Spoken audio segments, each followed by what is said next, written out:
Collin, the leading goal scorer in the National Hockey League, also the #1 star tonight in Steven Stamkos. Congratulations, Steven. I know victory has many heroes.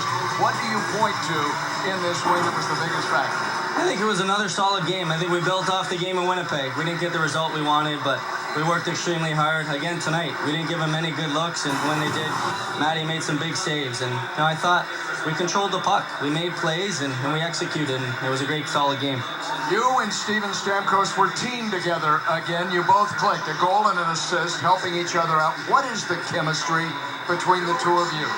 Well, it's nice to play with Marty again. I mean, we've been on and off all year. We know we have the chemistry there, and tonight was great. I thought, whoever we were playing with, whether it was Killer or a couple shifts with Teddy, we were cycling the puck. We had the puck in their end, and it's nice to play in their end. You don't have to play defense, and,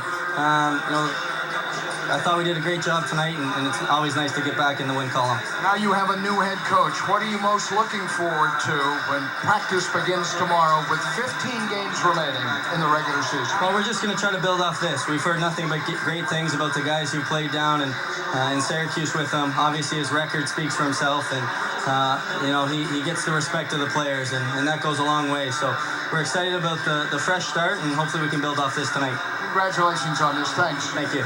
Steven Stamkos, a goal and an assist. So too Marty St. Louis, who will join us on our post-game coverage of the Lightning's 2-1 win over Buffalo.